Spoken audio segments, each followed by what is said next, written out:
Regulation number 104 से regulation 132 तक ये जाता है। हम लोग रेगुलेशन नंबर 105 डिस्कस करेंगे, 104 को बाद में डिस्कस करेंगे। वो रिस्क मैनेजमेंट जब पढ़ाएंगे कि व्हाट इज रिस्क हजार्ड, तब उसमें पूरा एक पूरा सेशन ही लगता है। रेगुलेशन में जितना दिया हुआ सेफ्टी मैनेजमेंट प्लान उतना काफी नहीं है आपके एग्जामिनेशन में, उसमें बहुत सारा चीज ऐड ऑन करना पड़ता है जो सर्कुलर में लिखा हुआ है। उसको ऐड करके बाद में हम उसको डिस्कस करेंगे। फिलहाल हम डिस्कस करेंगे regulation number 105, manual open cast working. ठीक है, मैनुअल ओपन कास्ट वर्किंग मतलब नाम से ही पता है कि मैनुअल का मतलब क्या हुआ, इसमें ह्यूमन लेबर इंप्लॉयड हो, मशीनें इंप्लॉयड नहीं है, ह्यूमन इंप्लॉयड है सारा चीज करने के लिए। ब्लास्टिंग से कर रहे हैं, उठा भी रहे हैं उसी तरह से, तो उसको हम लोग बोल रहे हैं मैनुअल ओपन कास्ट वर्किंग। तो अगर हम लोग मैनुअल ओपन कास्ट अगर चलाते हैं और उसमें जो मेरा बेंच है, ठीक है, बहुत सारा बेंच हो सकता है ओपन कास्ट माई से अगर हम देखते हैं तो कई तरह के बेंच हो सकते हैं। हो सकता है कि लूज मिट्टी का बेंच हो, लूज पत्थर इस तरह का बेंच हो, हार्ड पत्थर वाला बेंच भी हो सकता है, और कोयला के बेंच हो सकता है। तीन तरह के बेंच आ सकते हैं आपके पास। एक तो हो सकता है लूज बेंच, लूज ओबी का बेंच, ठीक है, और एक दूसरा हार्ड ओबी का बेंच, और एक कोयला बेंच। तीन बेंच, तीन तरह का बेंच हो सकता है। ओवरबर्डन दो टाइप का होगा, एक हार्ड ओवरबर्डन वाला बेंच और दूसरा लूज ओवरबर्डन वाला बेंच, और तीसरा कोयला बेंच। तो अगर हम लोग लूज ओवरबर्डन की बेंच की बात करें, लूज ओवरबर्डन बेंच जैसे कि मिट्टी हो गया, क्ले हो गया, सैंड वगैरह है, ठीक है, ओवरबर्डन, तो उस केस में जो मेरा ओपन कास्ट का जो बेंच होगा, ठीक है, उसका जो ऊंचाई है वो ऊंचाई बोला गया है कि मैक्सिमम 1.5 मीटर। अगर मेरा लूज ओवरबर्डन बेंच है तो बेंच मेरा अगर लूज ओवरबर्डन है, एल्यूमिनियम क्ले सैंड वगैरह है, तो मैक्सिमम हाइट कितना, 1.5 मीटर। और अगर हम लोग बोले चौड़ाई, अब इसकी चौड़ाई क्या होगी जी, चौड़ाई का मतलब बेंच का ये वाला पार्ट। तो देखिए चौड़ाई के बारे में बोला गया कि नॉट लेस देन हाइट, मतलब जितना मेरा हाइट होगा उससे कम नहीं होना चाहिए, मतलब with not less than height. यानी जो चौड़ाई है वो हाइट के बराबर हो सकती है या उससे ज्यादा होगी, कि भी किसी भी परिस्थिति में जो चौड़ाई है बेंच की वो हाइट से कम नहीं होनी चाहिए। इसलिए क्या लिखा हुआ है, not less than height. Not less than height का मतलब क्या हुआ कि बेंच का चौड़ाई ऊंचाई से कम नहीं होना चाहिए। तो बेंच का चौड़ाई ऊंचाई के बराबर हो सकता है या उससे ज्यादा हो सकता है, कभी भी कम नहीं होगा। अगर हम लोग बात करते हैं एक्सेप्शन की, कि मान के चलिए कोई बेंच है, ऊंचाई बढ़ाना है, 1.5 से ज्यादा कर देना है, या चौड़ाई भी कुछ भी इसमें छूट चाहिए, ठीक है, या फिर स्लोप एंगल मैक्सिमम जो होता है वो 45 डिग्री का होता है, उसमें अगर आपको छूट चाहिए तो कौन देंगे, रीजनल इंस्पेक्टर देंगे। किस तरह का बेंच है, लूज ओवरबर्डन बेंच है उसके बारे में। Loose overburden bench maximum height कितना होगा बताइए, 1.5 मीटर। और चौड़ाई not less than height sir. Right, not less than, मतलब ये मिनिमम है 1.5 कि मीटर से कम नहीं मैक्सिमम है। होनी चाहिए। ये मिनिमम, अगर मान के चलिए कोई एग्जांपल देते हैं, क्योंकि ओपन कास्ट बेंच है, उसका जो ऊंचाई है वो 10 मीटर है। 10 मीटर तो नहीं बोलेंगे, 1 मीटर है। वो मैनुअल ओपन कास्ट है, ठीक है, मैनुअल ओपन कास्ट है, 1 मीटर बेंच का ऊंचाई है, तो हाइट सॉरी ऊंचाई चौड़ाई क्या हो सकती है, 1 मीटर या उससे ज्यादा। नॉट लेस एक देन वन मीटर या मीटर उससे ज्यादा। 1 मीटर एक या उससे मीटर या ज्यादा, 1 मीटर से दो। 1 मीटर ओके। या उससे ज्यादा, या फिर नॉट लेस देन 1 मीटर, है कि नहीं है, वही ना नॉट हुआ लेस सर, देन। 1 मीटर या उससे ज्यादा ही ना हुआ। हाँ 1 मीटर या उससे ज्यादा हुआ।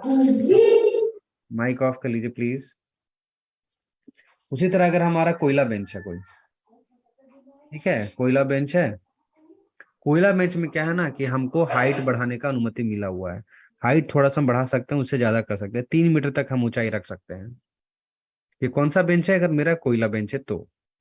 अगर चौड़ाई की बात करें तो चौड़ाई हमेशा की तरह वैसे ही होगा कि with not less than height, मतलब जितना ऊंचाई मेरा बेंच होगा उससे कम नहीं होना चाहिए, मतलब उतना या फिर उसके बराबर।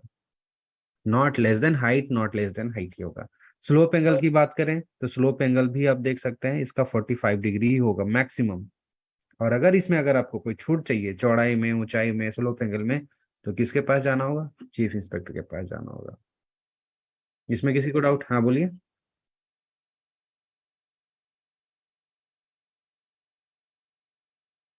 ये इसके ऊपर है, कंडीशंस वगैरह है, वो आरआई के बारे में उसमें मेंशन नहीं है कि कितना दे सकते हैं, उनके ऊपर है कि, और उनको क्या क्या प्लान वगैरह भेजते हैं, आप बताते हैं अपने वर्किंग के बारे में, है कि नहीं, तो उसके ऊपर है कि क्या आप अपना लिख के भेज रहे हैं, और उनके ऊपर कंसिडर कंसिडर क्या करते हैं उनको। बिल्कुल दे सकते हैं, बिल्कुल दे सकते हैं।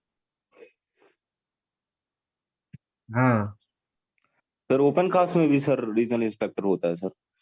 ओपन कास्ट में इंस्पेक्टर, ओपन कास्ट है पूरा खदान, कोई सा भी खदान उसके लिए इंस्पेक्टर है।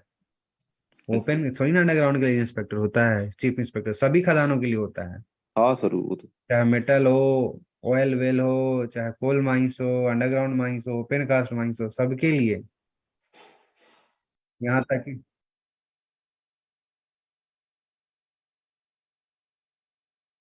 तो वही साइंटिफिक स्टडी कराने के लिए बोलेंगे कि हमको कंप्रेसिव स्ट्रेंथ निकाल के दीजिए, इसका कितना है, कितना इस पे लोड पड़ रहा है, वो सारा चीज रिसर्च पेपर करा के फिर वो देखेंगे, तब जाके परमिशन देंगे, ऐसे थोड़ी ना कोई देंगे।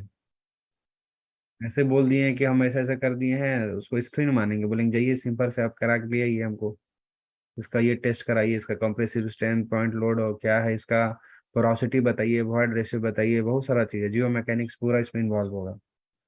तो सारा चीज के हिसाब से ही फिर एक्सेप्शन देंगे, नहीं अगर लगेगा कि नहीं है तो फिर एग्जाम्शन नहीं भी देंगे। अब आते हैं बेंचेस इन हार्ड ग्राउंड। अगर मेरा हार्ड ग्राउंड का बेंच है, हार्ड ग्राउंड का मतलब अगर मेरा पत्थर स्तर जो है ना, जो बेंच है ओवरबर्डन का ही बेंच है पर मजबूत है, सैंड स्टोन आ गया है, ठीक है, इस तरह का अगर मेरा पत्थर स्तर तो हार्ड होता है, काफी हार्ड होता है। अंडरग्राउंड में भी हम लोग देखे थे कि जो सैंड स्टोन का रूप होता है जल्दी गिरता नहीं, काफी मजबूत होता है। तो अगर ओपन कास्ट है, मैनुअल ओपन कास्ट कर रहे हैं, आ गया है मेरा हार्ड एंड कम्पैक्ट ग्राउंड, इस तरह का बेंच आ गया है।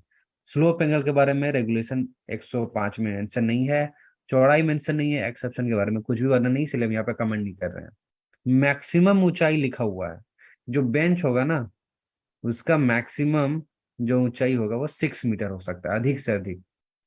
ये कौन सा बेंच है? Hard bench, hard overburden bench. अब अगर आप पढ़ते हैं रेगुलेशन, रेगुलेशन बोलते हैं सर्कुलर 71 ऑफ 1963, तो उसमें बोला गया था इसके स्लोप एंगल के बारे में। स्लोप एंगल सर्कुलर में लिखा हुआ है, रेगुलेशन में नहीं लिखा हुआ है। सर्कुलर में लिखा हुआ था कि इसका जो स्लोप एंगल है वो कितना हो सकता है, 60 डिग्री तक हो सकता है मैक्सिमम। और चौड़ाई के बारे में भी लिखा हुआ है, ये चौड़ाई जो है वो हाइट से कम नहीं होना चाहिए। तो ये सब चीजें रेगुलेशन,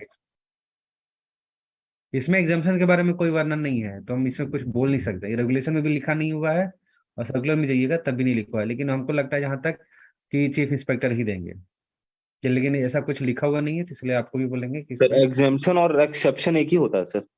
एक्सेप्शन, एक्सेप्शन का मतलब यहाँ पे एग्जाम्शन होना चाहिए, वर्ड यहाँ पे गलत टाइप हो गया। एक्सेप्शन का मतलब होता है छूट, एग्जाम्शन का मतलब छूट प्रदान करना।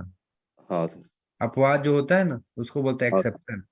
एग्जाम्शन यहाँ वर्ड होना चाहिए, यहाँ के थोड़ा सा टाइपिंग मिस्टेक है, ठीक है, यहाँ पे एग्जाम्शन होना चाहिए, एग्जाम्शन, छूट कौन देगा, एक्सेप्शन का मतलब हुआ अपवाद, ठीक है। तो ये थोड़ा सा इसको टाइपिंग मिस्टेक है, समझ लीजिए, या परमिशन यहाँ होगा, कौन परमिशन दे सकता है, RICI ऐसा कुछ। तो अगर हम आपसे पूछें कि मेरा बेंच है सैंडस्टोन का, ओपन कास्ट माइन बेंच में, और उसका ऊंचाई जो अगर 5 मीटर है तो चौड़ाई क्या हो सकता है? 5 मीटर या उससे ज्यादा। 5 मीटर ही कुछ हो नहीं सकता है। सर। अगर स्लोप एंगल बोले हम सैंडस्टोन का बेंच है, मैनुअल ओपन कास्ट है, तो क्या होगा? कुछ नहीं। 45 डिग्री। 60 डिग्री। सैंडस्टोन बेंच बोले ना, 60। तो सैंडस्टोन हार्ड ही है ना, सैंडस्टोन नहीं पड़े हैं, हार्ड है, हाँ अंडरग्राउंड सर, हाँ सर, करनी यस है। सर। सेल थोड़ी ना है, सैंडस्टोन है ना, हार्ड ही रहता है ना। कोई ना सर्कुलर के सर। हिसाब से 60 है, ठीक है, याद रहना चाहिए सबको। जब भी इस तरह का सवाल अगर आप डिस्कस करते हैं ना, क्वेश्चन आता है ना, तो सबसे पहले आप देखिए कि मैनुअल है या मैकेनाइज्ड है। दूसरा देखना है कि बेंच कौन सा है, ठीक है, ये सबसे पहले, पहले ओपन कास्ट देखिए, दूसरा बेंच देखिए। ऐसे नहीं गड़बड़ा देखें और आंसर करने लगे तो फिर गड़बड़ हो जाएगा। इसके अलावा रेगुलेशन 105 में ही बताया गया था मेजरमेंट प्लेयर, जिसको साकी प्लेयर कहा जाता है, वो मेजरमेंट पर्पस के लिए छोड़ते थे पहले, अभी तो ऐसा मैनुअल ओपन कास्ट होता नहीं है तो पहले छोड़ा करते थे। तो जो अगर जो मेरा साखी पिलर था जिसको मेजरमेंट पिलर बोलते हैं, उसकी अधिकतम ऊंचाई कितना है? 2.5 मीटर, इससे ज्यादा नहीं होना चाहिए। लेकिन बोला गया है कि अगर 2.5 तो मेरा मैक्सिमम है, 1.2 1.5 2 मीटर 3 मीटर 2 मीटर तक तो कर सकते हैं, 2.3 तक भी कर सकते हैं कि नहीं है, मैक्सिमम 2.5 मीटर कर सकते हैं। पर इसमें बोला गया है कि जैसे ही मेरा ऐसा पिलर का ऊंचाई 1.5 1.25 मीटर से ज्यादा बढ़ेगा तो इसका जो बेस है, जो आधार है, उसका डायमीटर 1.5 से कम नहीं होना चाहिए, ऐसा बोला गया। मैक्सिमम कितना है? 2.5 है, लेकिन अगर 1.25 से ज्यादा मेरा हो जाए ये पिलर, तो नीचे का जो आधार है वो 1.5 मीटर से कम नहीं होना चाहिए। ठीक है, याद रहेगा। इसमें और भी कई सारे पॉइंट्स है। बोला गया है कि कोई भी बेंच है, जैसे कि देखिए ये हमारा बेंच है, हमारे कोई भी बेंच के किनारे से या फिर एक्सकावेशन का साइड से, तो यहाँ पे ऑप्शन है एज और साइड ऑफ एक्सकावेशन, जहाँ पे उत्खनन हुआ है उसका किनारा से 3 मीटर के रेडियस तक, कितना? 3 मीटर के रेडियस तक कोई भी पेड़, कोई भी लूज पत्थर मलबा नहीं रहने दिया जाएगा। ये 3 मीटर हमेशा याद कीजिएगा जी। तो 3 4 सवाल इससे आएंगे। सबसे पहला सवाल आएगा, मैनुअल ओपन कास्ट है, कोयला बेंच है, स्लोप एंगल बताइए, हाइट बताइए, विथ बताइए। ओवरबर्डन है लूज वाला, उसका बताइए slope angle, height with. Hard compact ground है तो उसका स्लोप एंगल विथ हाइट बताइए। फिर पूछेगा साकी पिलर का मैक्सिमम हाइट कितना होगा? 2.5 मीटर।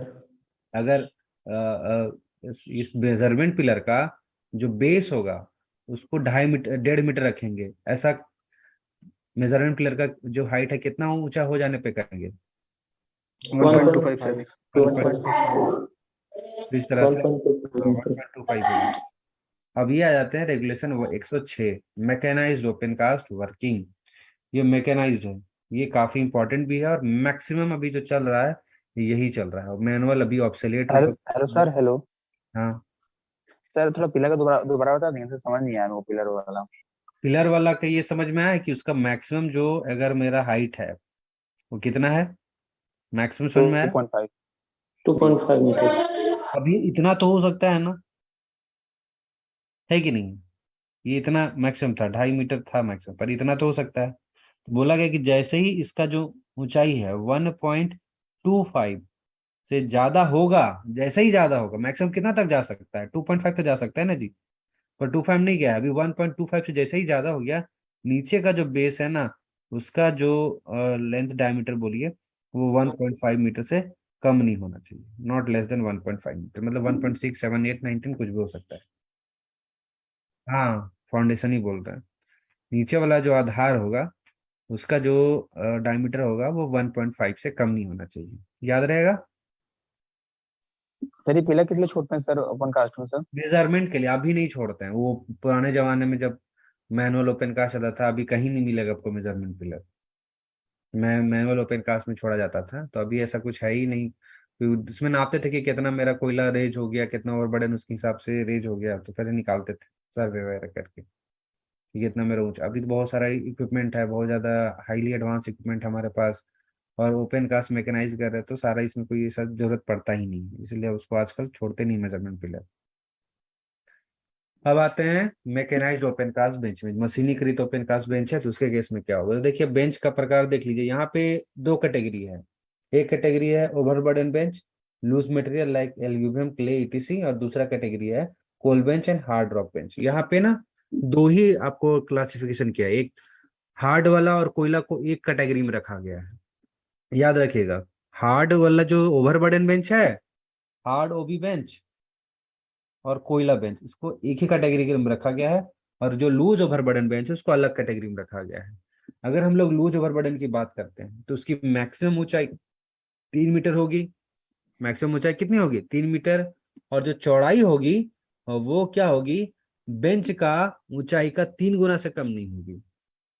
बेंच का ऊंचाई का 3 गुना से कम नहीं होगी, ये लिखना है। 3 इंटू एच है ना, एच का मतलब height, not less then 3 into H, मतलब बेंच का ऊंचाई से 3 गुना से कम नहीं होना चाहिए अगर मेरा लूज ओवरबर्डन बेंच है मैकेनाइज्ड ओपन कास्ट का। एक्सेप्शन की बात करें, मतलब एग्जाम्पशन की बात करें, इसमें छूट कौन दे सकता है? चीफ इंस्पेक्टर छूट दे सकता है। अब आते हैं कोयला बेंच या फिर हार्ड कॉम्पैक्ट वाला बेंच जो रहता है उसके बारे में। ऊंचाई के बारे में बोला गया है कि जो बेंच का जो ऊंचाई होगा, अब मैकेनाइज्ड बेंच है, मैकेनाइज्ड बेंच में क्या होता है कि बहुत सारा मशीन रहता है जो हाईली एडवांस इक्विपमेंट रहता है, डिगिंग मशीन रहेगा, सॉइल एक्सकावेटर वगैरह सारा रहता है। तो बोला है कि डिगिंग हाइट से ज्यादा नहीं होना चाहिए या फिर रीच ऑफ एक्सकावेशन मशीन से ज्यादा नहीं होना चाहिए। डिगिंग हाइट से ज्यादा नहीं होना चाहिए, मान के चलिए कोई मशीन है इस तरह से, और इस तरह से ये कुछ सपोज ये कर रहा है, तो ये हो गया क्या, इसका डिगिंग हाइट। अगर इस तरह से कर रहा है तो क्या हो गया, डिगिंग हाइट। कोई ऐसा भी बेंच हो सकता है कि यहाँ पे इस तरह से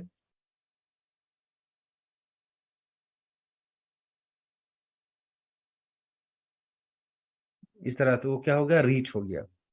तो जो भी मेरा एक्सकावेटर है, जो भी मेरा कोयला खनन करने वाला मशीन है, उसकी पहुंच से दूर नहीं होना, ऊंचा नहीं होना चाहिए, और उसका खोदने वाला ऊंचाई से ज्यादा ऊंचा नहीं होना चाहिए बेंच का ऊंचाई, ये बोला गया है डिगिंग हाइट।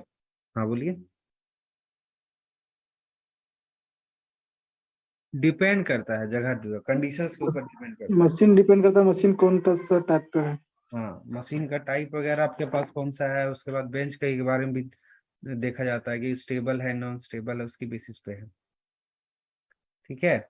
उसके बाद देखिए, उसके बाद क्या बोला गया है कि चौड़ाई के बारे में, चौड़ाई के बारे में तीन कैटेगरी है जी, चौड़ाई के बारे में यहाँ पे तीन कैटेगरी है। पहला केस है कि बेंच का जो ऊंचाई है वो हाइट से कम नहीं होना चाहिए, नॉट लेस देन हाइट।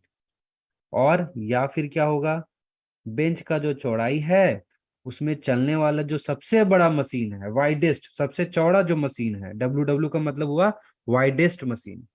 ठीक है, जो सबसे चौड़ी मशीन है उसकी चौड़ाई प्लस 2 मीटर।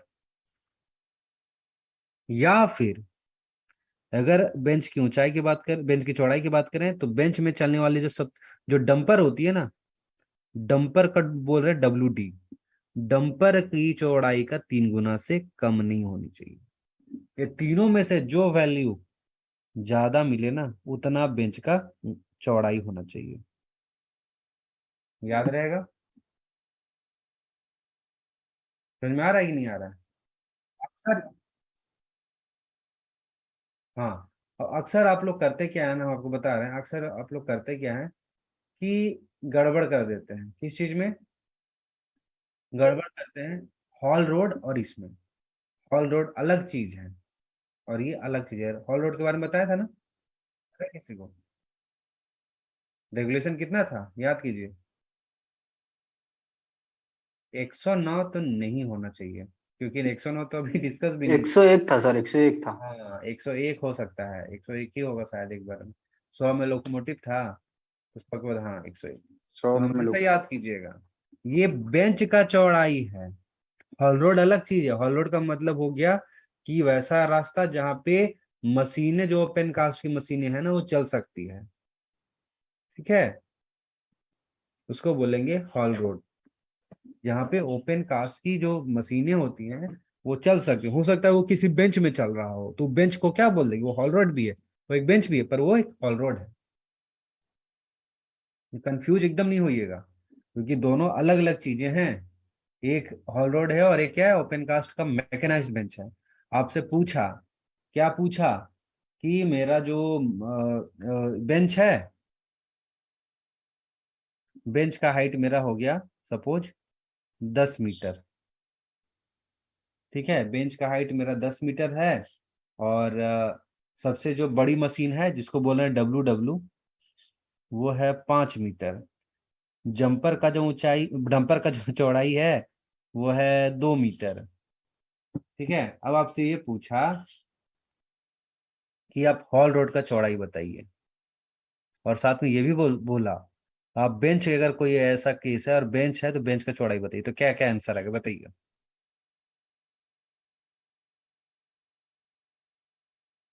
क्या साथ क्या होगा? हम्म, आंसर क्या होगा? हमको हॉल रोड का बताइए और दोनों का बताइए, मतलब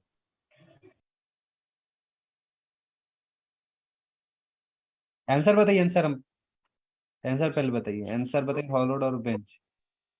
वाइडेस्ट दोनों मशीन। बताइए, दोनों। हम्म हम्म। वन वे कितना आ गया बताइए 3 metre sir, 3 metre. One way तो 5 मीटर बोल रहे हैं। नहीं सर। और टू वे आपको बताया था ना, वन वे और टू वे किसको बोलते हैं। 2A बोलेंगे ना सर।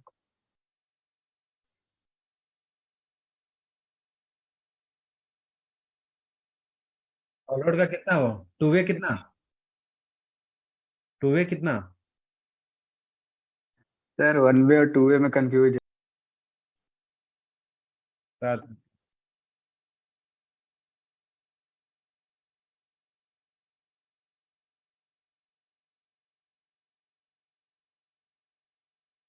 क्या होगा 11। और बेंच का कितना बता रहे हैं।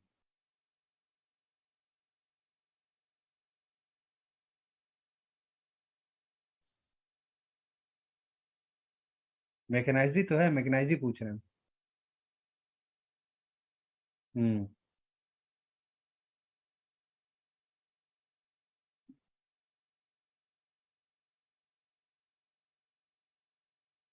बाकी सब समझ में आ रहा है कि नहीं, बोलिए आप लोग भी।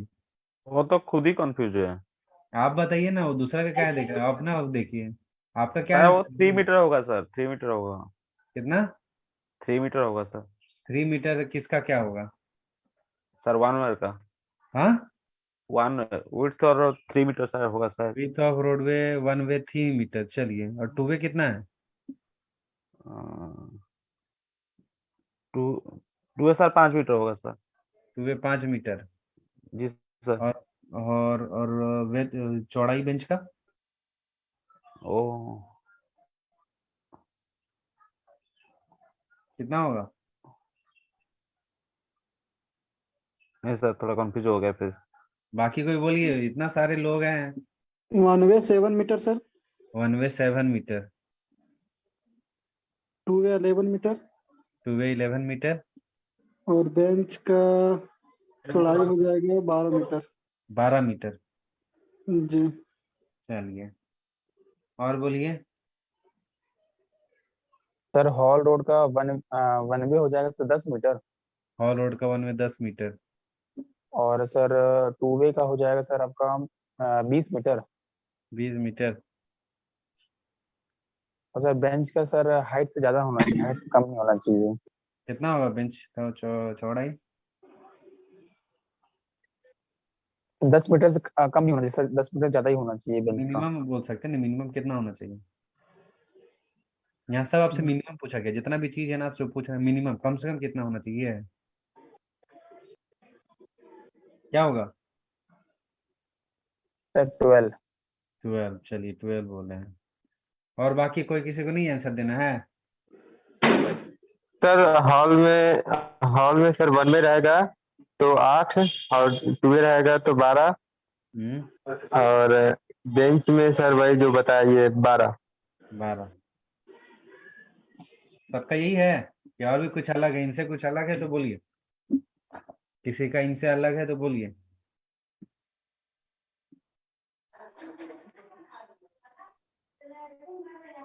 हेलो। किसी के अलग, अलग उत्तर नहीं है किसी का, नहीं है अलग ना। हेलो। चलिए, चलिए वापस से हमको रिवाइज करना पड़ेगा, बहुत लोग गलत गलत ही बोले, पता नहीं। देखिए देखिए हॉल, अभी देख लीजिए, अभी हमको भी याद नहीं है कौन आपका वाला है। अभी रुकिए एक सेकेंड, बताते हैं। देखिए दो चीजें हैं, एक है अपना, इसमें हमेशा बहुत ज्यादा टाइम ले रहे हैं क्योंकि बहुत ज्यादा इंपॉर्टेंट है, और मैक्सिमम चांसेस है कि आप एग्जाम में कंफ्यूज होइएगा। ये लिखित में ले लीजिए, ये 110% चांस है कि आप कितना भी याद कर लीजिए, एग्जाम एकदम कंफ्यूज होइएगा। दो चीजें अलग अलग हैं, हॉल रोड ये अलग चीज है, और बेंच मैकेनाइज्ड ओपन कास्ट का, और सब नहीं, वो मैकेनाइज्ड ओपन कास्ट का सिर्फ कौन सा बेंच, कोयला या ओवरबर्डन का बेंच का ही बात करें, बाकी का तो सिग्नल लिखा हुआ है। बाकी का लिखा हुआ है ना, मैनुअल में लिखा हुआ है कि ऊंचाई ऊंचाई से कम नहीं होना चाहिए, है कि नहीं है। और कोयला में भी लिखा, और अगर हम लोग मैकेनाइज्ड बेंच का ओवरबर्डन बात करें, लूज ओवरबर्डन का, उसमें भी लिखा हुआ है कि 3 टाइम्स द हाइट, हाइट का 3 गुना से कम नहीं होना चाहिए, ऊंचाई से कम नहीं होना चाहिए 3 गुना से, ये बताया गया है। हाँ, आता है हॉल रोड और मैकेनाइज्ड ओपन कास्ट का कोयला या ओवरबर्डन बेंच, वो भी ओवरबर्डन कौन सा, हार्ड वाला। तो इसमें देखिए आप पढ़े थे कि अगर वन वे है, वन वे मतलब समझते हैं ना, वन वे का मतलब आने का अलग, जाने का अलग, एक ही में नहीं है। वन वे का मतलब क्या, एक ही रास्ता। तो उसके केस में एक वन लाइन बोलते हैं ना उसको, तो क्या था, W+5 मीटर था। W का मतलब यहाँ पे क्या है, नहीं, बम्पर की चौड़ाई। बम्पर का चौड़ाई नहीं, वाइडेस्ट चौड़ी वाइडेस्ट मशीन। मशीन का हाँ, चौड़ा। सबसे चौड़ी सबसे मशीन बड़ी का मशीन चौड़ाई। कैसे का चौड़ा है? और टू वे मतलब एक ही रास्ता है, ठीक है। टू वे मतलब कभी देखे होंगे, पतरातू वाला रोड जो रहता है रामगढ़ जाने वाला, टू वे है, बीच में डिवाइडर लगा हुआ, आता अलग है, जाता वाला जाने वाला रास्ता अलग है, एक ही रास्ता है, एक ही रोड है, पर उसमें डिवाइडर लगा दिया, आने का गाड़ी अलग डायरेक्शन में आ रहा है, जाने का अलग डायरेक्शन में जा रहा है। तो अगर उस तरह है तो सबसे बड़ी जो चौड़ी मशीन है उसकी चौड़ाई का 3 गुना +5 मीटर। और मैकेनाइज्ड अगर ओपन कास्ट बेंच है तो आपको क्या बताए थे, अभी जस्ट बताएं कि किसके, पहला तो हाइट से कम नहीं होना चाहिए, दूसरा दूसरा क्या होना चाहिए, सबसे जो बड़ी मशीन है उसे कितना ज्यादा होना चाहिए, 2+। 2 मीटर 2 2 मीटर। मीटर। और एक और डंपर का अगर केस है तो WD का मतलब डंपर, उसका कितना गुना से कम नहीं होना चाहिए, 5 गुना। 5 गुना। 3 गुना। 5, 3 3 गुना। 3 3 3 तो हम आपसे पूछे 25 थे में। अभी, हम आपसे क्या पूछे थे, एक बेंच है जिसका ऊंचाई 10 मीटर है, वो मैकेनाइज्ड ओपन कास्ट बेंच है, कोयला ओवरबर्डन बेंच का हॉल लोड बताना था और उसका चौड़ाई बताना था अगर बेंच है तो। बहुत ही सरल था इसका सॉल्यूशन। अगर आपको अगर हॉल लोड के बारे में पता करना था, हाइट मेरा कितना है 10, सबसे चौड़ी मशीन बताए थे ना आप लोगों को, सबसे चौड़ी मशीन बताए थे, सबसे चौड़ी 2 मशीन मीटर। 5 मीटर। 2 मीटर 5 बताया था मीटर ना, अच्छा 5 मीटर बताया था ना, 5 मीटर जी सर। सबसे चौड़ी मशीन। और डंपर जो था, डंपर था उसका 2 मीटर बताए थे, है ना, है कि नहीं है। जी। WW हो गया Yes. और ये WD हो गया, यही था। अब अगर हम लोग हॉल रोड के बारे में बात करते हैं वन वे, तो मेरा W+5 मतलब WW यहाँ पे कितना है, 5 है, सबसे 5 चौड़ी पर मशीन कितना है, 5 मीटर +5 मीटर, कितना हो जाएगा जी, 10 मीटर। है कि नहीं, 10 मीटर। मिनिमम 10 मीटर ये आंसर आना चाहिए, मैं किसी का नहीं आया। टू वे अगर है तो कितना होता है, 3 गुना, किसका, सबसे बड़ी चौड़ी मशीन 5 मीटर है तो गुना 5 कर देंगे, है कि नहीं है, प्लस कितना फिर 5 मीटर है कि नहीं है। 5 क्यों यहाँ पे लिए हैं, क्योंकि मेरा WW का वैल्यू यहाँ 5 मीटर है, तो कितना आ जाएगा, 3×5 = 15 और 5 कितना हो जाएगा, 20 मीटर। इसी का आंसर नहीं आया ये, रिवीजन का काफी कमी है आप लोगों में। और सर हॉल रोड में डंपर डंपर से रिलेटेड है ना डंपर से रिलेटेड है, मशीन नहीं, डंपर से रिलेटेड नहीं। सबसे चौड़ी मशीन से रिलेटेड है ना, तो कंफ्यूजन अभी आपको हो रहा है, उस समय सारा कुछ बता दिया गया है। अब देखिए, अब आते हैं, मैं अगर ये बेंच होता तो बेंच का चौड़ाई कितना होना चाहिए, देखिए, तो पहला तो ऊंचाई मेरा लिखा हुआ है कि ऊंचाई बराबर 10 मीटर, तो मेरा चौड़ाई हो सकता है 10 मीटर मिनिमम, क्योंकि पहला केस में यही है ना कि जो चौड़ाई है बेंच की ऊंचाई से कम नहीं होनी चाहिए, मतलब 10 मीटर यस मिनिमम सर। हो सकता है। दूसरा केस है WW+2 मीटर, तो इसका WW मेरा वैल्यू कितना है, 5 मीटर है, कितना होगा 5+2 = 7। और इस केस में कितना, WD मेरा 2 है, तो 2 × 3 = 6, तो बोले थे कि तीनों में से जो वैल्यू ज्यादा हो, ये 10 आ रहा है, ये 7, ये 6, तो 10 को ही लेंगे, इस हिसाब से मेरा 10 आना चाहिए। किन्हीं का भी आंसर ये नहीं आया, 10, 20 और 10, काफी रिवीजन का आवश्यकता है आप लोगों में, मतलब सोच रहे हैं इतना अच्छे से पढ़े, सबके साथ होता है, घबराइएगा मत, सबके साथ होता है, कितना भी पढ़ लीजिए कंफ्यूजन इसमें होता है। और एक और चीज के साथ कंफ्यूजन होता है ना, वो होता है आपका कॉर्नर्स ऑफ हॉल रोड, जो जो बेंड होता है ना, जो जैसे कि आप डिस्कस भी किए थे हम लोग एक बार, कि ब्रेकिंग डिस्टेंस का 3 गुना दूरी तक जो है कॉर्नर या बेंड जो रहता है हॉलर में, मोड़ जो रहता है वहां पे उसको दिखाई देना चाहिए। नहीं दिखाई दे रहा है तो क्या करेंगे, वहां पे आने और जाने का अलग अलग डिवाइडर रोड लगा बना देंगे, देंगे। बीच में डिवाइड लगा देंगे। और प्रत्येक ऐसी रोड की ऊंचाई, सॉरी प्रत्येक ऐसी रोड की चौड़ाई कितनी होनी चाहिए, 2W+3 होनी चाहिए। ये अलग चीज है। ये ठीक है, ये क्या है, corners and bends on haul road के बारे में था। ये अलग चीज है, वो अलग चीज है, याद रहेगा। अभी कंफ्यूज तो नहीं होइएगा। नहीं सर, अब नहीं होंगे। No sir sir. एक कंफ्यूजन यही है कि हॉल रोड का जो मेजरमेंट किया जाता है वो डंपर से किया जाता है मशीन से।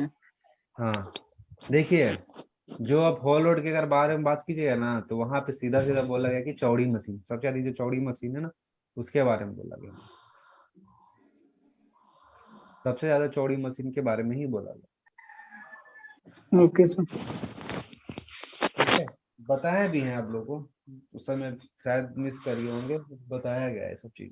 और सर वो वाला भी सर बताए थे कि मतलब वो जो हॉल रोड रहती है उसके किनारे सर उसको क्या बोलते हैं, मतलब वो फेंसिंग नहीं की पैरापेट वाल। जाती सर।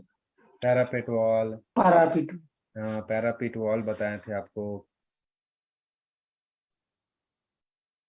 नहीं, वनवे का मतलब एक ही रास्ता है, डिवाइडर नहीं है, एक रास्ता है अलग। वनवे का मतलब हो गया एक अलग अलग, बोलते हैं ना कि वनवे है, मतलब एक ही आज इसमें आना। कभी कभी देखते हैं शहर में जाइएगा तो बोलेगा कि इधर वनवे है जी, मतलब इधर आने और जाने का नहीं है, दूसरा जगह। वन नहीं, में मतलब सिर्फ एक तरफ से आना, मतलब सिर्फ जा सकता है या आ सकता है। हाँ आ सकते हैं। एक सिंपल इसको ऐसे याद कीजिए ना, वन वे का मतलब एक रास्ता, एक ही रास्ता होगा एक गाड़ी के लिए। ठीक है, यहाँ पे एक एक गाड़ी के लिए एक ही रास्ता है। ठीक तो है, अब सर दो वे का मतलब मतलब ऐसा क्या है कि एक कैसे रास्ता बोलते में हैं दो सर दो कि गाड़ी का वनवे है। करेंगे? एक, अब देख, एक गाड़ी का, एक ही गाड़ी के लिए वो रास्ता हो गया, और दो वे का मतलब दो गाड़ी के लिए रास्ता हो गया, आने के लिए जाने के लिए। दो गाड़ी आ गई ना जी, तो दो वे, टू वे। और ऐसे भी याद कीजिए, नंबर याद कर लीजिए, ऐसा रास्ता जिसमें दो ठो रास्ता हो तो टू वे होगा ना, ऐसा रास्ता जिसमें दो रास्ता है, एक आने का एक जाने का, तो दो वे टू वे हो गया। कंफ्यूजन, हाँ तो वन वे का कम ही रहेगा ना, क्यों रहेगा ज्यादा, एक ही मिला के होगा। डायग्राम दिखा दें, एक सेकंड रुकिए, कंफ्यूज हो रहे हैं आप लोग। जो कम है उसके लिए कम चौड़ाई चाहिए, जो ज्यादा उसके लिए ज्यादा चाहिए। एक सेकंड, अभी भी कंफ्यूजन बहुत।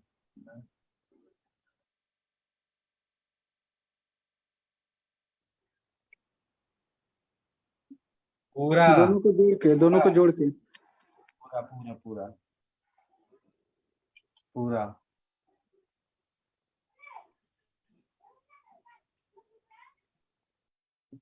कंफ्यूजन नहीं है ना अभी। देखिए अभी फिर से डायग्राम शेयर कर दे रहे हो, ऐसे नहीं समझ रहिएगा तो कम से कम एक डायग्राम से जरूर समझिएगा। वो हम कर दे रहे हैं, सेकंड रुक जाइए। रिकॉर्डिंग नहीं चालू कर लीजिए, अभी इतना कंफ्यूजन है तो इसको देख ही लीजिए अच्छे से, फोटो नहीं तो फिर समझ नहीं आया। ठीक है, दिखा है आपको, हेलो, ये टू वे है, टू वे, देखा ना, ये टू वे हो गया। देखिए यहाँ पे भी, अब अगर वन वे अगर हम लोग सर्च करेंगे ना, देखिए वन वे आएगा। वन वे देखिए, अभी यहाँ पे वन वे अगर हम अभी सर्च करते हैं, O N E वन करते हैं, तो यहाँ पे देखिए कैसा, ये देखिए सिंपल सा रास्ता आ गया, सिंपल सा एक रास्ता वन वे है, सिंपल सा है ना जी, देखिए वन वे है, इसको क्या बोल रहे हैं, वन वे। और ये देखिए, एक तो है तीन तीन लाइन, बहुत सारा हो सकता है, तो वन वे का मतलब एक ही रास्ता है, देखिए वन वे, एक रास्ता पकड़ के जा रहा है, उसको बोलेंगे वन वे।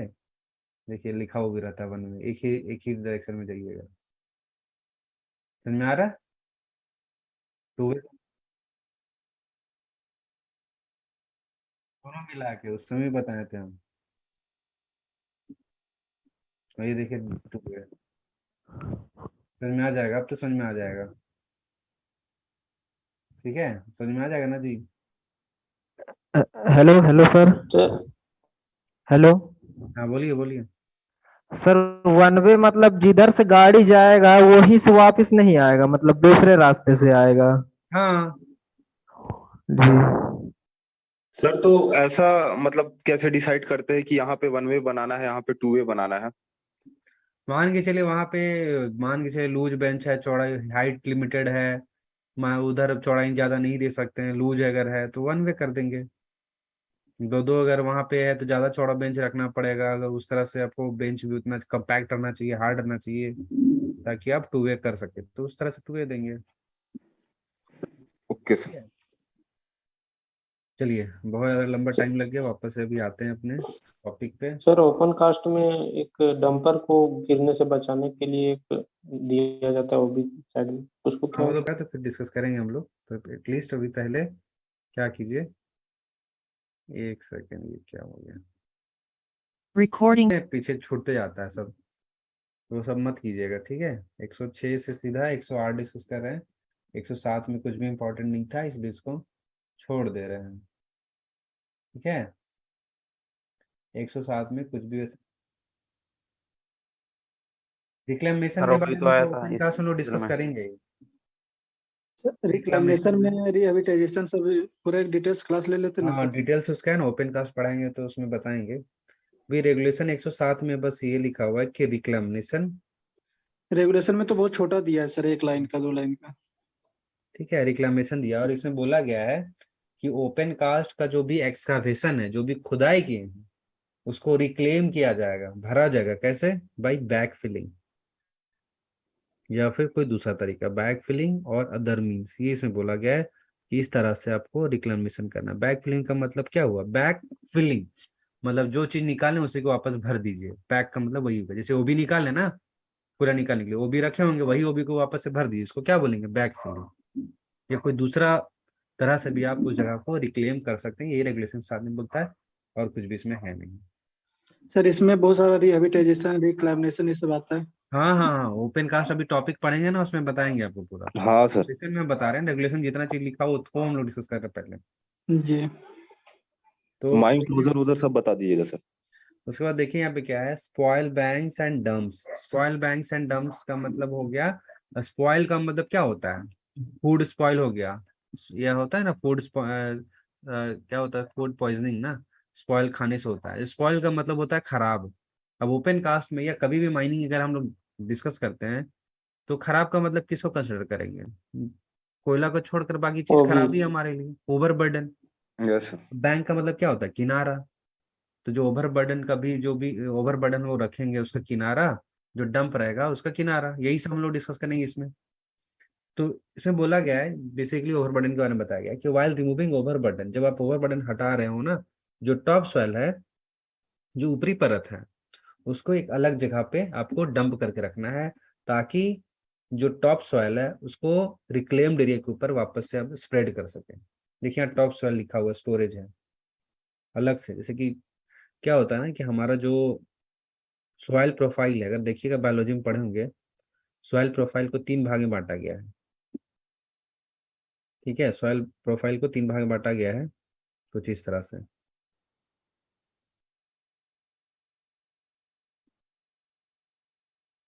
सबसे ऊपर वाला सॉइल को क्या बोलते हैं, टॉप सॉइल, टॉप सॉइल सब सॉइल बोलते हैं, पेरेंट रॉक, और फिर बोलते हैं बेड रॉक, पेरेंट रॉक नहीं बोलते।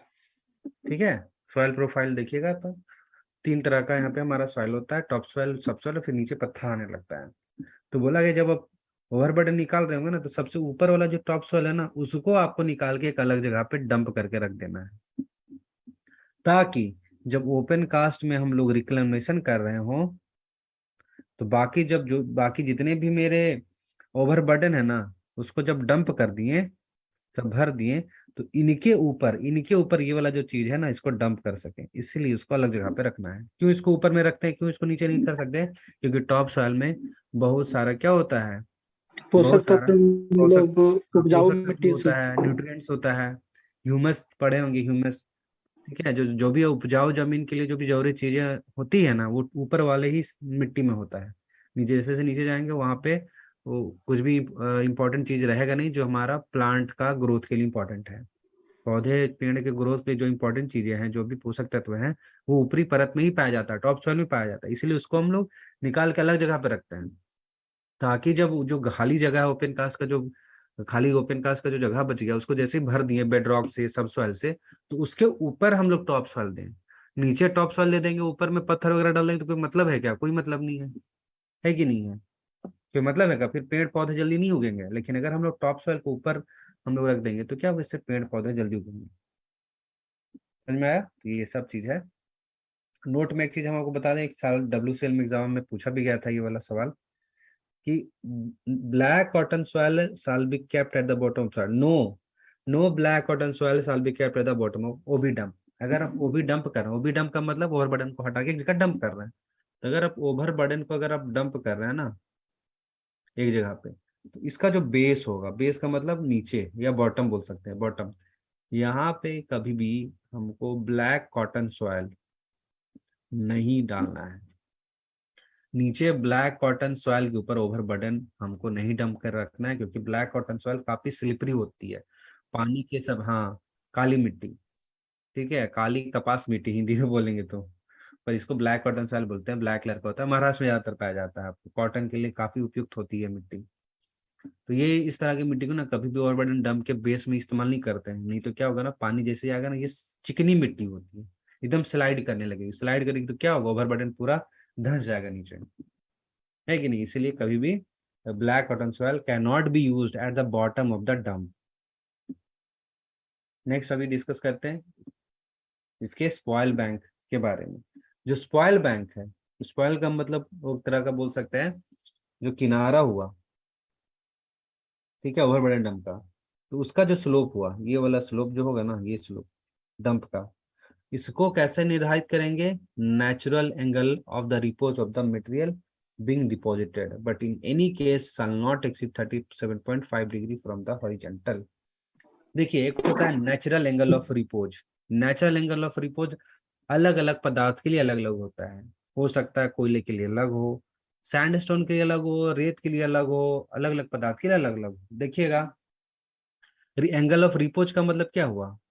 रिपोज का मतलब हो गया वह कोण जहां तक वो अधिक से अधिक, वो वहां से अधिक से अधिक जो है वो क्या कर सकता है, जो भी पदार्थ है वो गिरना प्रारंभ नहीं करेगा, जैसे उसके ज्यादा हुआ तब वो गिरना स्टार्ट कर देगा, तो उसको बोलते हैं एंगल ऑफ रिपोज। ये हर तरह का पदार्थ के लिए अलग अलग होता है। रेत के लिए अलग होगा, है कि नहीं? रेत के लिए क्या, थोड़ा सा भी एंगल बढ़ेगा तो तुरंत भसकना स्टार्ट कर देगा, तो इसका एंगल ऑफ रिपोज कम होगा। बाकी अगर पदार्थ है, कोयला का है, तो कोयला का एंगल ऑफ रिपोज सैंड से ज्यादा होगा, सैंडस्टोन का और ज्यादा हो सकता है। तो डिपेंड करता है मटेरियल टू मटेरियल, हर मटेरियल का अपना एंगल ऑफ रिपोज होता है। एंगल ऑफ रिपोज का मतलब आप फिजिक्स में पढ़े होंगे शायद 8, 9, 10 में, कि कोई इंक्लाइंड प्लेन है इस तरह से, यहाँ कोई ऑब्जेक्ट रखा हुआ है, ठीक है, अब एंगल बढ़ाते जा रहे हैं, एंगल बढ़ाते जा रहा है, अब एंगल बढ़ा, अब एक मैक्सिमम एक एंगल आएगा जहां तक ये बॉडी ना नीचे मूव नहीं करेगा, जहां तक वो नीचे मूव नहीं कर रहा है। इससे जैसे ही ज्यादा एंगल आप बढ़ाते हैं, ये बॉडी जो है ना मूविंग स्टार्ट करेगा, मूव करना, तो उस एंगल को क्या बोलेंगे? Angle of repose. जहां तक वो होल्ड कर पाया, जिस कोण तक वो जो पदार्थ जो रखे थे, जो भी सब्सटेंस ऊपर में रखे थे, ब्लॉक रखे थे, वो नीचे नहीं गिरा, उस अधिकतम कोण को क्या बोलेंगे? Angle of repose. इस एंगल ऑफ रिपोज से अगर एंगल बढ़ाते हैं तो क्या होगा? Material will slide down, material क्या होगा? नीचे भसकने लगेगा, सरकने लगेगा। समझ में आ रहा है? जी। एंगल ऑफ रिपोज हर पदार्थ का अलग अलग होता है, ये भी समझ में आ रहा है? क्वेश्चन अगर पूछेगा कि क्या सेम होता है, तो बिल्कुल नहीं, हर पदार्थ का अलग होता है। रेत का अलग है, ठीक है, मिट्टी का अलग अलग टाइप का मिट्टी का अलग होगा, सैंडस्टोन का अलग है, कोयला का अलग है, सब पदार्थ का अपना अपना एंगल ऑफ क्या हो सकता है? रिपोज हो सकता है। पर इतना तो आप जान रहे हैं कि स्लोप जो होगा, यानी जो ढाल होगा स्पॉइल बैंक का, उसको तो हम लोग निर्धारित करेंगे उसके नेचुरल एंगल ऑफ रिपोज से, पर किसी भी अवस्था में ये 37.5 डिग्री से ज्यादा नहीं होना चाहिए, है कि नहीं? कोई भी मटेरियल का सर? कोई भी मटेरियल का, अगर वो जी ओवरबर्डन है तब। ओवरबर्डन के बारे में बात कर रहे हैं, कोयला के लिए जी नहीं। जी। कोयला can not be consider as spoil, ठीक है, तो कोई भी अगर है ओवरबर्डन है, सैंडस्टोन का मान चले, अच्छा ही है। अब ऐसा नहीं कि 40 डिग्री एकदम आराम से रख सकता है, इसका एंगल ऑफ रिपोज आ गया 40 डिग्री, तो ऐसा नहीं कि 40 डिग्री रख सकते, बिल्कुल नहीं। 37.5 ये लिमिट है, इससे ज्यादा आपका कोई भी ओवरबर्डन डंप का एंगल नहीं हो सकता है ज्यादा। इससे कम होगा चलेगा, इससे ज्यादा नहीं होना चाहिए।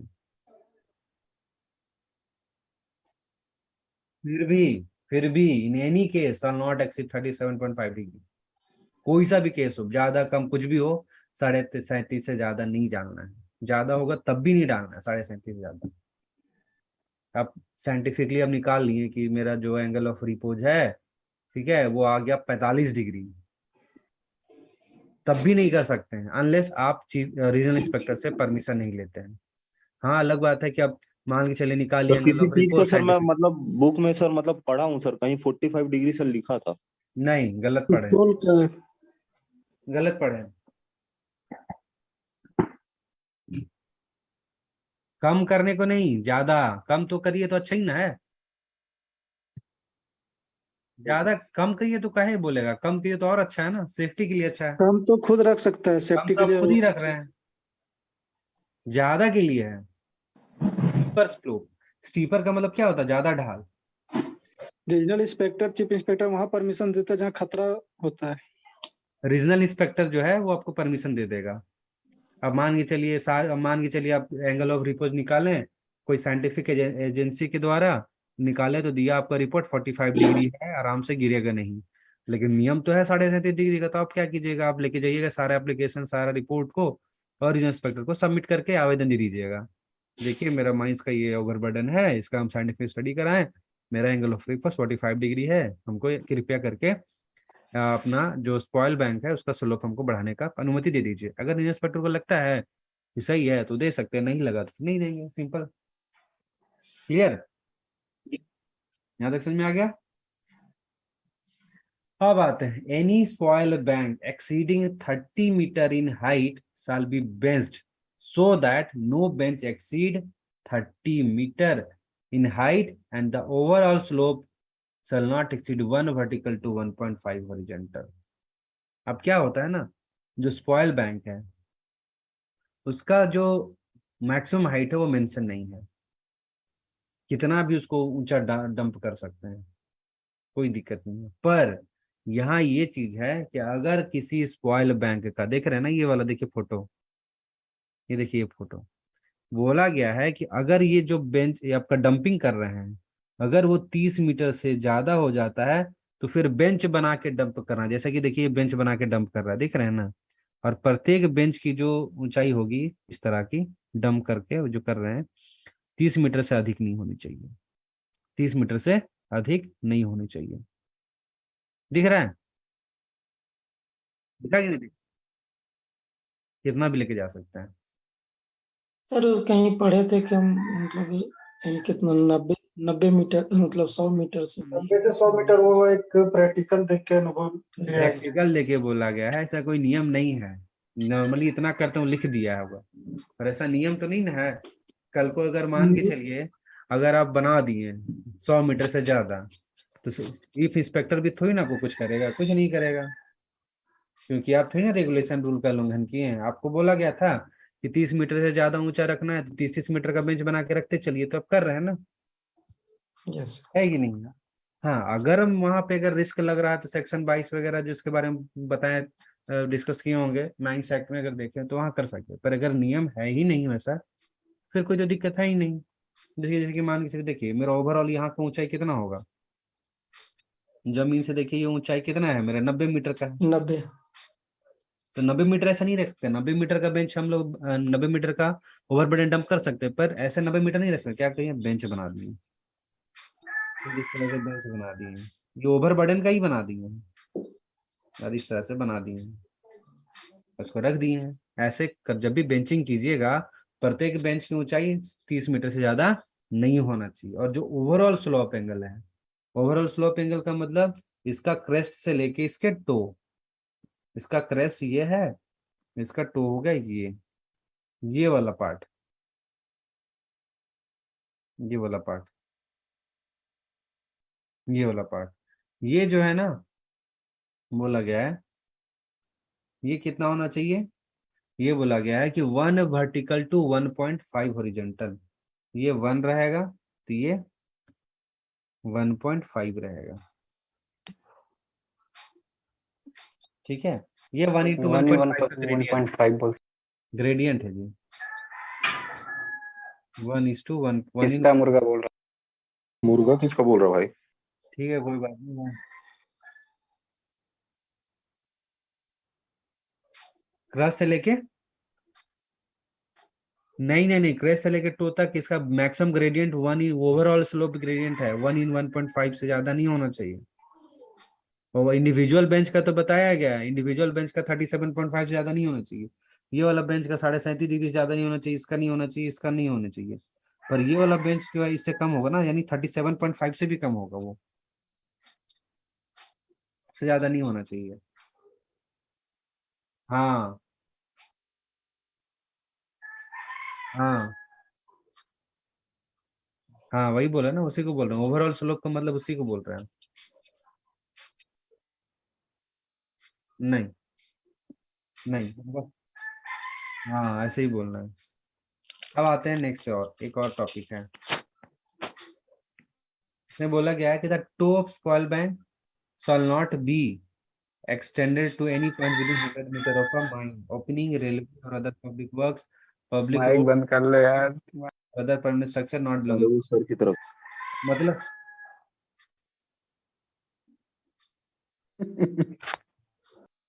सर आपके माइक से आ रहा है क्या? माइक से कहाँ आएगा? मेरे को लगा सर अगल बगल है ना वहाँ पे। नहीं है किसी का। चलिए ये देखिए, ये है अपना स्पॉइल बैंक। स्पॉइल बैंक का ये टो हो गया, टो समझ रहे हैं, ये टो हो गया।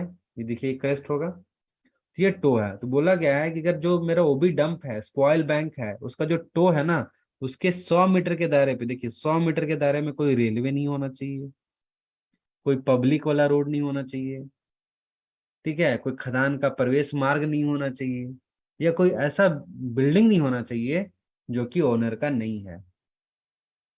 ठीक है, जो मालिक का है, ओनर का है, तब तो कोई दिक्कत नहीं है।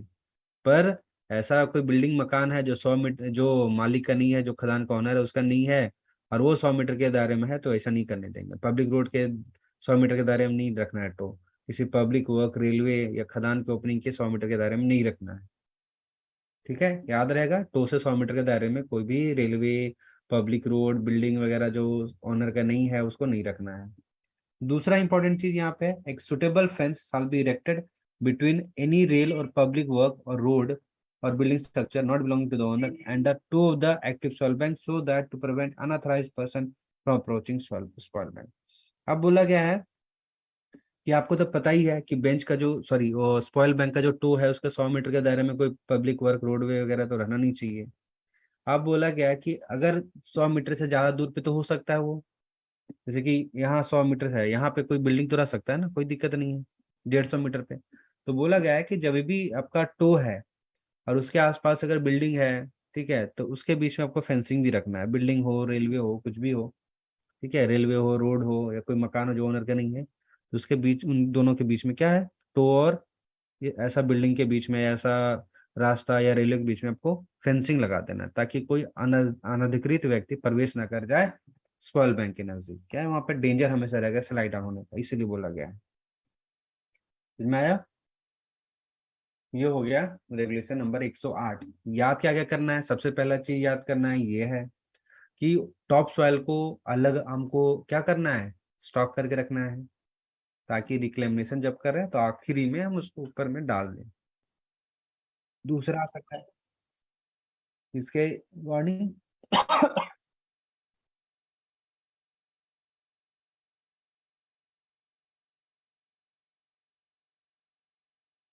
उससे दुगना उसका रोड होगा,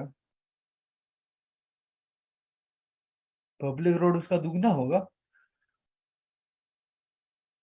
अगर तो हमको ध्यान नहीं है, अगर आप पढ़े तो प्लीज एक बार भेजिएगा, हमको ध्यान में नहीं है वैसे। यह है regulation number 109, transport rule. Transport मतलब परिवहन के नियम। देखिए गाड़ी, हर माइंस में बहुत सारा गाड़ियां चलता है, चाहे डंपर हो, तरह तरह की मशीनें रहती हैं जिनकी क्षमताएं अलग अलग रहती हैं, कंडीशंस अलग अलग जगह पे चलना होता है, कोई क्रॉलर रहता है, कोई टायर रहता है कि नहीं? तो अलग अलग तरह की मशीनों ओपन कास्ट माइंस में काम करते हैं। तो अब क्या है कि अब जैसे कि हम लोग पब्लिक रोड में जाते हैं, जैसे कि पब्लिक जो हम लोग रास्ता नेशनल हाईवे में जाते हैं, तो एक नियम होता है ना जिसके तहत हम लोग अपना ड्राइविंग करते हैं, या गाड़ी का जो भी ड्राइवर वो चलाता है, कि लेफ्ट लेफ्ट साइड में हमको हमेशा चलना है, इंडिकेटर ऑन करना है, कहाँ पे ऑन करना ठीक है कि नहीं? सारा चीज नियम है हम लोग का, ट्रैफिक नियम के अधीन। तो माइंस में भी बहुत तरह की मशीनें चलती हैं, तो उनके लिए भी बहुत सारा नियम रहता है। वो माइंस जो आपका सीमा है वहां तक वो वैलिड रहता है। उसी को बोलते हैं ट्रांसपोर्ट रूल। इसको बनाने का और इसको लागू करने का जो पूरा बोल सकते हैं जिम्मेदारी है वो मैनेजर का होता है। कौन बनाएगा ट्रांसपोर्ट रूल? मैनेजर। कौन लागू करवाएगा? मैनेजर। इसको बोलेंगे ट्रांसपोर्ट रूल। अब जब बना रहे होंगे मैनेजर ट्रांसपोर्ट रूल को, तो किन किन बातों को मद्देनजर रखते हुए ये ट्रांसपोर्ट रूल बनाया जाएगा? पहला, कि जो भी मशीनरी है जो ट्रांसपोर्टेशन के लिए इस्तेमाल हो रही है उसका साइज क्या है, क्षमता क्या है, लाइट वेट है, हैवी वेट है, बहुत ज्यादा हैवी वेट है। अलग अलग टाइप का मशीन के लिए अलग अलग मतलब नियम होना चाहिए, है कि नहीं है? अलग अलग स्पीड होना चाहिए। कैपेसिटी ऑफ ट्रांसपोर्टेशन मशीनरी, जो भी क्षमता है मशीनरी का, उसका क्षमता कितना है। कोई 10 टन लोड ले रहा है, कोई 50 टन, है कि नहीं है? तो इसके ऊपर भी निर्भर करेगा। तीसरा है प्रिवेलिंग लोकल कंडीशन, जो आसपास का जो कंडीशन है, ठीक है, तो माइंस में है वहाँ पे ढाल वगैरह, कहाँ पे डैम्प है, कहाँ पे गीला है, तो ये सारा बात को मद्देनजर रखते ही मैनेजर जो है वो नियम बनाएंगे परिवहन के लिए। इसको बोलेंगे ट्रांसपोर्ट रूल। सिंपल सा सवाल आता है, ट्रांसपोर्ट रूल कौन बनाते हैं, बेसिस क्या होता है? 3 बेसिस याद कर लीजिए, कौन बनाते हैं याद कर लीजिए। उसका जब बना देते हैं इसको इसको भेजना पड़ता है रीजनल इंस्पेक्टर के पास फॉर अप्रूवल। भेज देते हैं कि देखिए हम लोग ट्रांसपोर्ट रूल यहाँ पे बना दिए हैं, ठीक है, ये हो गया ट्रांसपोर्ट रूल को भेजने के बारे में। इसके अलावा यहाँ पे और रहता है कि जो भी आप ट्रांसपोर्ट रूल बनाए हैं, ट्रांसपोर्ट रूल बना के तो ऐसे रखना नहीं है, क्योंकि आखिरकार इसको फॉलो कौन करेगा? जो मशीन चला रहा होगा, जो ड्राइवर होगा। तो इसीलिए बोला गया है कि जो डिस्ट्रीब्यूशन करना है ना ट्रांसपोर्ट रूल का, सभी ऑपरेटर को करना है, सभी ड्राइवर्स को करना है, साथ ही साथ सभी पदाधिकारियों को भी करना है जो इससे रिलेटेड है, संबंधित है, इसको भी करना है। जैसे कि ट्रांसपोर्ट रूल बनेगा तो उसमें बहुत सारी चीज लिखा हो रहता है कि कहाँ पे बेंड एंड कॉर्नर पे कितना क्या करना है, कितना स्पीड पे चलना है, सारा कुछ रहेगा। इसके अलावा जिम्मेदारी किसका होता है इसको पूरी प्रभावी रूप से लागू करने का, ठीक है, इसका सही से पालन, प्रभावी रूप से पालन हो रहा है कि नहीं हो रहा है, इसका जिम्मेदारी कौन है? मैनेजर और ऐसे पदाधिकारी है जिनको जिम्मेदारी दी गई है। ये है अपना ट्रांसपोर्ट रूल। इंपॉर्टेंट है, ठीक है, क्योंकि पूछा जाएगा कि ट्रांसपोर्ट रूल कौन बनाता है, किस आधार बनाया जाता है, तो ये आपका आंसर होना चाहिए। अब आते हैं हम लोग कोड ऑफ प्रैक्टिस, COP। इसका फुल फॉर्म होता है कोड ऑफ प्रैक्टिस।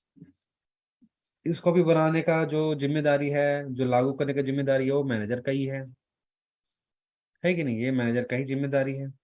और इसको कब बनाते हैं, ठीक है, इसको कब बनाते हैं? Before introducing any machinery. जब कोई मशीनरी या फिर कोई नया ऑपरेशन जो खदान से संबंधित हो, कोई अलग तरह का विधि या कोई मशीन अगर आप नया इस्तेमाल करने वाले हैं माइंस में, तब आप कोड ऑफ प्रैक्टिस बनाते हैं। आधार क्या होता है बनाने का?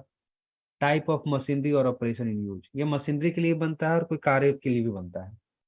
तो अगर अगर मशीनरी के लिए बन रहा है तो मशीनरी का प्रकार या फिर कार्य का प्रकार के ऊपर आधारित होना चाहिए। दूसरा है साइज ऑफ मशीनरी और ऑपरेशन इन यूज। मशीनरी का साइज या फिर जो ऑपरेशन करने वाले हैं उसका क्या साइज है। तीसरा है मशीनरी का क्षमता या फिर ऑपरेशन जो कर रहे हैं उसका क्या क्षमता है। और चौथा है लोकल कंडीशन, जो आसपास का जो कंडीशन है उसके ऊपर। ये 4 बातों के ऊपर अपना कोड ऑफ प्रैक्टिस डिपेंड करता है, उसका फ्रेमिंग बनाता है मैनेजर। और इसमें बहुत सारी चीज और भी इंक्लूड रहेगा। इसमें रहेगा अपना सेफ ऑपरेटिंग प्रोसीजर, ठीक है, सेफ ऑपरेटिंग प्रोसीजर रहेगा मशीनरी का या फिर ऑपरेशन का जिससे ये संबंधित है।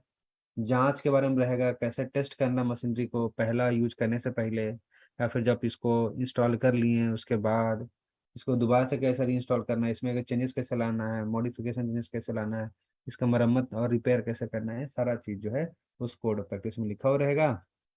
उसमें ये भी लिखा हुआ रहेगा कि कितने दिनों में आपको जांच करना है और जांच किस तरह से करना है मशीन का, और साथ ही साथ किस तरह से आपको रिकॉर्ड जो जांच कर रहे हैं उसको रखना है। और सारा चीज इस कोड ऑफ प्रैक्टिस में मेंशन रहेगा। इंपॉर्टेंट चीज है यही। कौन बनाता है? एकदम इंपॉर्टेंट है, मैनेजर। ये आपको याद रखना है। अब आते हैं रेगुलेशन 111 जांच डेवलपमेंट। कितने दिन में करना है सर? जांच उस कोड ऑफ प्रैक्टिस में लिखा हुआ रहता है। हर माइंस का अपना अपना रहा है, उसमें लिखा हुआ रहेगा कि ये जो जांच है मशीनरी का इतने दिन में आपको करना है या इस ऑपरेशन का इतने दिन में करना है। जी। कोड प्रैक्टिस के ऊपर ये पूरा निर्भर करेगा, हर माइंड टू माइंड वैरी करेगा। सर कब तक सर क्लास लेंगे आज? तब कम से कम 114 कंप्लीट कर लेते हैं। ठीक है सर। टाइम ज्यादा हो गया क्या? नहीं सर। No sir. आते हैं रेगुलेशन नंबर 111। इंपॉर्टेंट है, very very important for examination, development work. तो इसमें बताया गया सबसे पहला जो अपना गैलरी होता है ना, गैलरी गैलरी के बारे में बताया गया कि गैलरी का ऊंचाई और चौड़ाई कितना होता है। आपको सबको पता है इसमें, हम शायद ही कोई होगा जिसको नहीं पता। हाइट कितना होता है जी बताइए? 3 मीटर मीटर मैक्सिमम 3 मीटर। और मैक्सिमम 3 मीटर वेट 4.8 4.8 मीटर चौड़ाई कितना होता है जी? 4.8 मीटर 4.8 4.8 8 मीटर। 8 से ज्यादा नहीं 4.8 मीटर, चलिए बहुत अच्छा। ये अधिकतम है कि मिनिमम है? मैक्सिमम अधिकतम मैक्सिमम। छूट देगा तो कौन दे सकता है इसमें? रीजनल इंस्पेक्टर इंस्पेक्टर दे सकता है ना। इसके अलावा इस बोला गया कि नॉर्मल आकार जो है पिलर का वो कैसा होना चाहिए? रेक्टेंगुलर होना चाहिए, आयताकार होना चाहिए। एग्जाम में आएगा, स्क्वायर नहीं है, रेक्टेंगुलर है। ठीक है, रेगुलेशन के अनुसार नॉर्मल जो सामान्य आकार होगा पिलर का वो रेक्टेंगुलर होना चाहिए। और जो साइज दिया हुआ है वो कैसा दिया हुआ है रेगुलेशन में? सेंटर टू सेंटर, है कि नहीं है? रेगुलेशन में जो पिलर का जो साइज दिया हुआ है सेंटर टू सेंटर है। और किस पे ऊपर निर्भर करता है? सीम का गहराई के ऊपर निर्भर करता है सरफेस से, और दूसरा गैलरी के चौड़ाई पे निर्भर करता है। अगर पिलर में अगर कोई छूट देने की बात अगर आई तो कौन देंगे? Chief inspector. गैलरी में अगर छूट देने की बात आई तो कौन देंगे? Regional inspector. याद रहेगा। Yes sir. उसके अलावा बोला गया कि no area shall be develop where hard cover is less than 7.5 metre. If hard cover is 7.5 to 15 metre, gallery will be 3 to 3.6 metre. अब देखिए, कवर और हार्ड कवर दो अलग अलग चीजें हैं। कवर का मतलब तो अब सबको समझ में आ रहा है, depth from the surface, surface से गहराई उस जगह का। हार्ड कवर का मतलब गहराई नहीं होता। हार्ड कवर का मतलब जैसे कि मेरा ये रूफ है, तो कितना कितना मेरा, समझ लीजिए कि कितना मीटर मेरा ऊपर तक जो है ना मेरा मजबूत पत्थर स्तर है।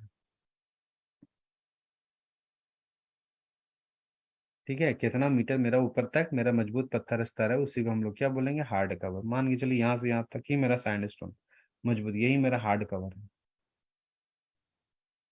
उसी को बोलेंगे। अगर बोला गया कि अगर कोई क्षेत्र जहाँ पे हम लोग डेवलपमेंट करने वाले हैं वहां का अगर हार्ड कवर 7.5 मीटर से कम होता है तो फिर उसको डेवलप नहीं करेंगे। No development will be done. किसी क्षेत्र का, किसी जगह का जहाँ पे हम डेवलप करने वाले हैं, डेवलपमेंट करने वाले गैलरी पिलर का फॉर्मेशन करने वाले हैं, अगर उस जगह का हार्ड कवर 7.5 मीटर से कम होता है तो फिर हम लोग उस जगह को डेवलप नहीं करेंगे, छोड़ देंगे। और अगर उस जगह का हार्ड कवर 7.5 से लेके 15 मीटर, 7.5 to 15 मीटर अगर उस जगह का हार्ड कवर है तो गैलरी को रिस्ट्रिक्शन कर देंगे, गैलरी का चौड़ाई सीमित रखेंगे। कितना रखेंगे? सिर्फ 3 मीटर से लेके 3.6 मीटर, 3 to 3.6 मीटर ही हम लोग को मैक्सिमम रख सकते हैं। अगर मेरा हार्ड कवर का जो लेंथ है वो 7.5 to 15 मीटर है तब हम लोग ऐसा सर ये थोड़ा समझ में नहीं आया सर, ये हार्ड कवर सर मतलब सरफेस से ना सर वो हुआ नहीं, उस जगह की सरफेस से है। डेप्थ? अभी जस्ट बताया ना, सरफेस से नहीं है ये, रूफ से काउंट किए ना इसको हम। अच्छा। कवर अलग चीज है, हार्ड कवर अलग चीज है, जस्ट अभी बताया ना। हाँ मतलब सर रूफ से इसकी मतलब वो लेंथ नापी जाएगी। ठीक है, ये अपना रूफ हुआ ना। अब हाँ रूफ सर। के ऊपर के बहुत सारे लेयर होते हैं कि नहीं होते हैं? कोई मजबूत, कोई है कि नहीं, कोई मजबूत होता है, लूज होता है। तो ऐसा बहुत कम चांस होता है कि रूफ के ऊपर हमारा हार्ड कवर नहीं है, अच्छा ही रहता है। तो इसीलिए बोल दिया, अगर मेरा हार्ड कवर मान के इतना ही है, ये अगर 7.5 मीटर से कम हुआ तो फिर यहाँ का डेवलपमेंट ही नहीं करेंगे। अगर 7.5 से लेके 15 मीटर के बीच है तो फिर हम लोग गैलरी तो रखेंगे पर गैलरी को लिमिटेड कर देंगे, चौड़ाई कितना कर देंगे? 3 से सर 3। मतलब रूफ से सर मतलब कैसे पिलर का वो हार्ड कवर नापा जाएगा सर, ये थोड़ा नहीं समझ में आ रहा। कैसी परत मतलब वो कौन कौन सा सर परत उसमें देखेंगे कि भाई ये हार्ड कवर है? हार्ड कवर का मतलब कि जो हार्ड रहता है, मान के चलिए हार्ड कौन सा पत्थर स्तर है? सैंडस्टोन वगैरह रहता है, बहुत अलग अलग सेल तरह सर, का सेल पत्थर को भी होता लेंगे? है। सेल हार्ड तो नहीं है, पर सेल जैसे कि क्या होता है ना, 7.5 मीटर वहां से ऊपर देखना है कि 7.5 मीटर जो है वो कम नहीं होना चाहिए। सेल का परत अगर भी है, अगर उसमें भी देखेंगे उसका हार्डनेस अगर है सही, ठीक है, ये अब बचा सकता है तो फिर उसको भी कंसिडर कर देंगे। हार्ड कवर का मतलब वो जो भी पत्थर वगैरह है ना, मजबूत पत्थर वो रहना चाहिए 7.5 मीटर कम से कम मोटा। तो ये सर कैसे चेक करते हैं सर? बहुत सारा जब एक्सप्लोरेशन वर्क होता है उसी समय पता चल जाता है कि सिम के ऊपर जो है क्या क्या चीजें हैं। और साथ में जब सपोर्ट करे उसमें भी तो थोड़ा मोड़ा 1-1.5 मीटर तो पता ही चल ही जाता है। वैसे एक्सप्लोरेशन के टाइम सारा पता चलता है। हाँ जब खदान ओके। खोलने से पहले क्या होता है ना, सारा जगह का सिम का एक्सप्लोरेशन किया जाता है तो उसमें ये सब बातें जो है रिवील होती हैं। चलिए यदि गैलरी का हाइट चौड़ाई 4.8 करना तो उसके लिए हार्ड कवर 15 से ज्यादा होना चाहिए। हाँ, रहता भी है हार्ड कवर, ज्यादातर ज्यादा ही रहता है। अभी देखिए ये सब चीज तो बताए हैं, ठीक है। 15 तक है तो गैलरी का चौड़ाई 3.6 से ज्यादा नहीं बढ़ना। नहीं, हार्ड कवर से अगर 15 मीटर तक है तो देखिए ये चीज बताए थे ना आपको, ये centre to centre pillar size है। सेंटर टू सेंटर बताया गया है किसको बोलते हैं, पता है ना, सेंटर टू सेंटर।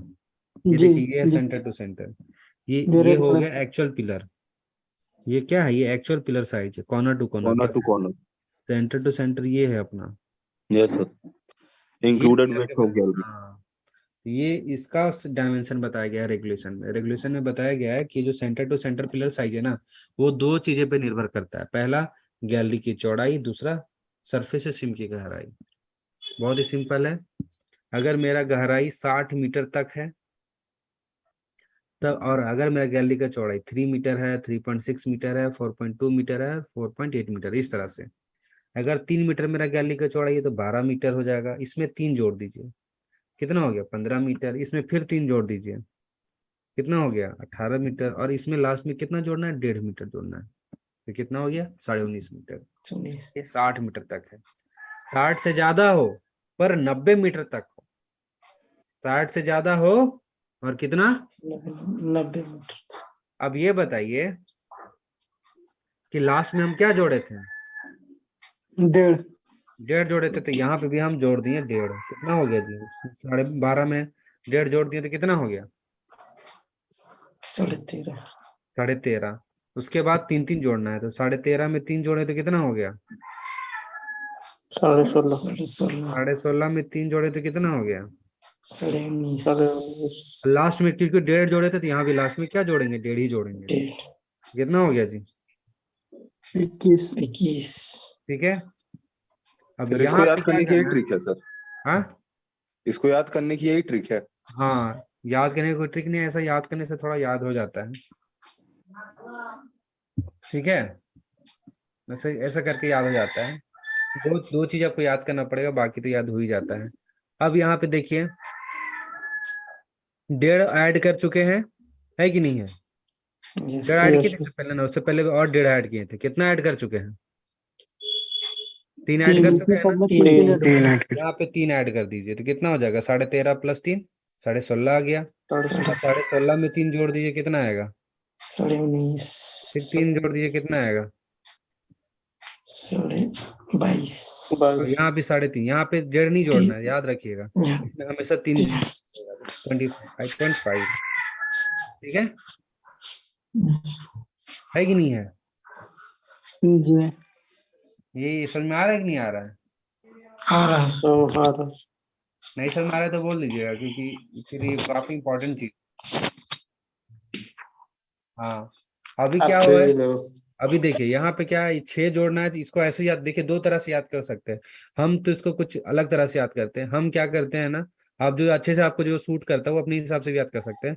हम, मेरा याद करने का तरीका ये है ना कि जो लास्ट का 2 है ना उसी को हम यहाँ लिख देते हैं, सेकंड लास्ट को लिख दिए इसमें, ये वाला चीज को हम पहले लिख दिया, उसके बाद 25.5 था तो इसको लिख दिया 25.5, ठीक है। और उसके बाद ये याद करना पड़ेगा 3.5 और 34.5 याद करना पड़ेगा, ठीक है। 34.5 और ये 30 याद करना पड़ेगा, और ये भी आपको याद करना पड़ेगा 28.5, 34.5, 39.5 और 45। उसके बाद सीधा ये इजी है, इसमें 3 जोड़ते जाइए, 3 जोड़ते जाइए, 3 जोड़ते जाइए, और यहाँ पे काम हो जाएगा। याद आपको सिर्फ 2 ही करना है, सिर्फ 2 याद करना है, ठीक है। 2 याद कीजिएगा, काम आपका बन जाएगा। लगभग इसमें क्या है ना, अंतर इसमें जो भी आता है वो 5 का अंतर लगभग लगभग आता है, अगर एक को छोड़ देता हूँ, ठीक है। पहला वाला छोड़ देगा 22.5, 25.5, 30.5, 34.5। और इसमें ये हमेशा याद रखिएगा कि इस ये जो कॉलम है ना, इसमें हमेशा 0.5 जरूर आएगा, हमेशा हर चीज में आएगा, देख रहे हैं ना। माइक ऑफ कर लीजिए, किनका माइक ऑन हो गया है, तो इसको हलाल कर दो यार, काहे। इसमें देखिए ये वाला जो कॉलम है ना, सॉरी रो है ना, इसमें देखिए हमेशा 0.5 है, 0.5 है, सभी में 0.5 है, बाकी किसी में 0.5 सब में नहीं है। यहाँ 12, 15, 18, 19.5, यहाँ 13.5, 16.5, यहाँ पे भी नहीं है। पर ये वाला जो कॉलम ऐसा है ना, कौन सा कॉलम, 150 वाला, इसमें हमेशा साढ़े मतलब 0.5 रहेगा, 0.5 रहेगा ही रहेगा। बाकी किसी में नहीं है, बाकी किसी में लगातार 0.5 नहीं है। ठीक है, 22.5, 25.5, 30.5, 34.5, फिर स्टार्ट कीजिए 28.5, फिर 34.5, 39, फिर 45। ये दो याद हो करना जाएगा, फिर पड़ेगा। याद कर लेंगे। और बाकी तो इजी है, ये पहला 3 तो आराम से याद हो जाता है सबको, और लास्ट वाला भी आराम से याद होता है, तो 4 तो आपको याद हो ही गया है। 5वां 6ठा याद कर लीजिए। और इसको याद करने का एक ही तरीका है, और कोई तरीका नहीं है, वो है प्रैक्टिस। इसको कम से कम 10 बार लिखिए कॉपी में। ठीक है, 10 टाइम्स आप कॉपी में उतारिए और इसको लिख के ही याद कीजिए, ऐसे याद नहीं होगा। बिना देखे लिखिए, फिर कॉपी कीजिए, मतलब मिला लीजिए, फिर देखिए गड़बड़ जहाँ पे हो रहा फिर उसको रिपीट कीजिए, रिपीट बाय रिपीट करके ही याद होगा। ऐसा नहीं एक बार पढ़ लिए एग्जाम में और जाके चले गए तो फिर गड़बड़ हो जाए, एग्जाम एकदम फेल हो जाएंगे। समझ गए? बताइए कौन सा सर्कुलर है? सर्कुलर 3/2014, एक सेकेंड। सर्कुलर नंबर 3/2014 ना, 2014 का circular study material, circular and bylaws और कंपाइलेशन।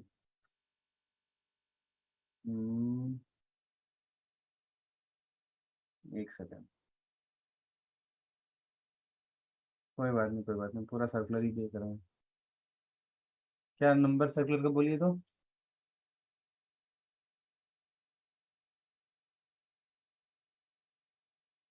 3/2014,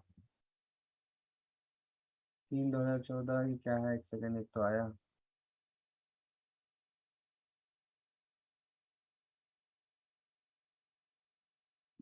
नहीं,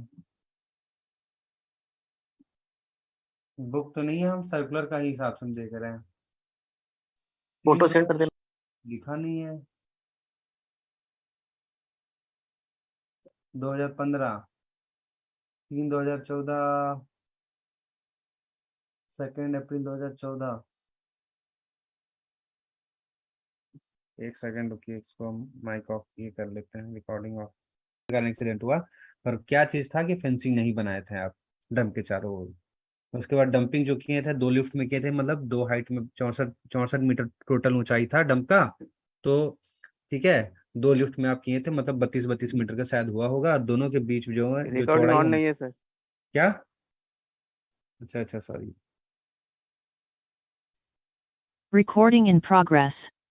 देखिए, ये जो सर्कुलर है ना, देखिए सर्कुलर आया था 2014, ठीक है, 22/7/2014 को।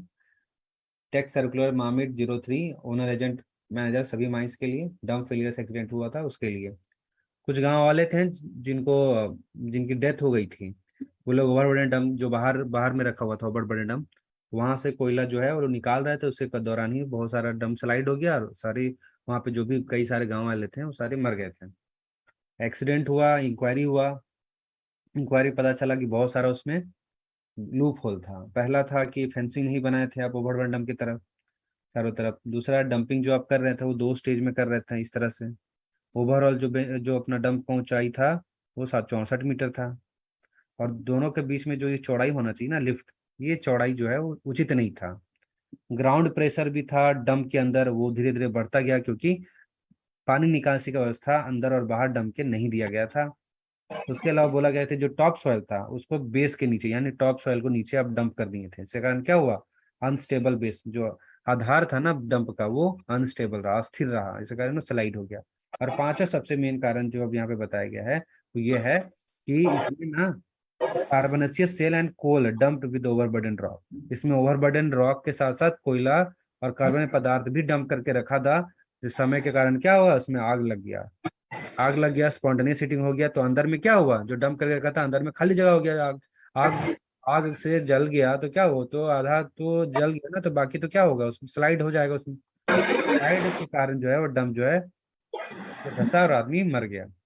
भी आदमी मर गया, तो इसमें बोला गया है कि सभी खदान के ओनर एजेंट मैनेजर को यहाँ पे क्या दिया जाता है, रिक्वेस्ट किया जाता है कि जब भी अगर आप डंप बना रहे हो, डंप का जो ऊंचाई है वो 30 मीटर से ज्यादा रख रहे हो, तो हमेशा कोशिश कीजिए, हमेशा कोशिश कीजिए, एक सेकेंड,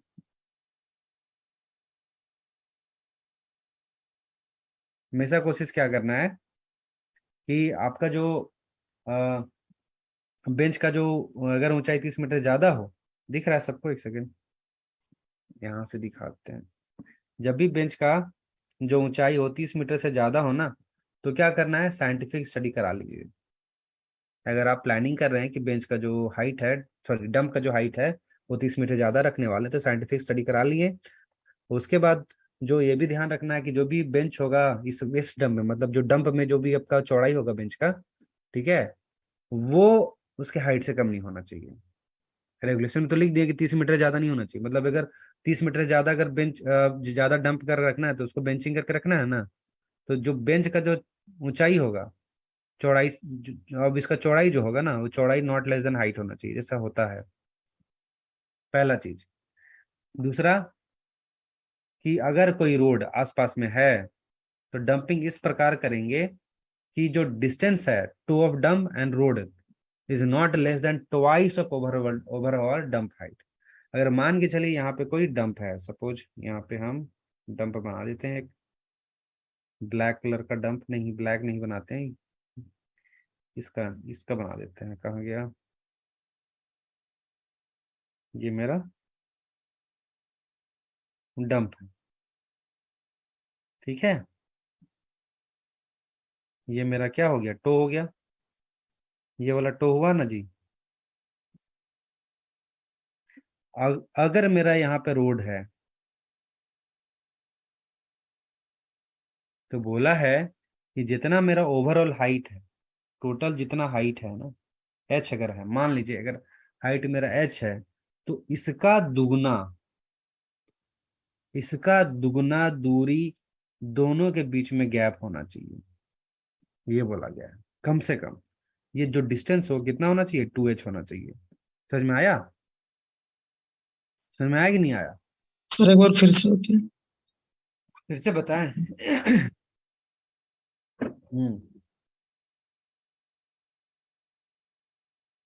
देखिए सिंपल सर, 2014 का रेगुले ये सर्कुलर है और आपका 2017 का रेगुलेशन है। अगर पूछा आपसे कि टो के कितने मीटर के दायरे में आपका कोई भी रेलवे, रोडवे या फिर कोई पब्लिक बिल्डिंग नहीं रहना चाहिए, तो वो 100 मीटर होगा, ठीक है।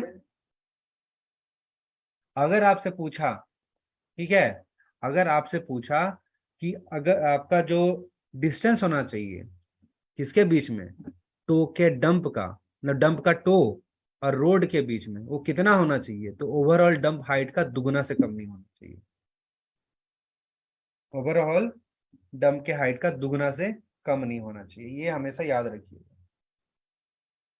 याद इसमें रहेगा? सिर्फ रोड रहेगा सर क्या बोले? कि इसमें सिर्फ रोड रास्ता रोड, वगैरह तो रोड नहीं जी, एक सेकेंड, अब नहीं समझ रहे हैं, फिर से समझाते, रुक जाइए।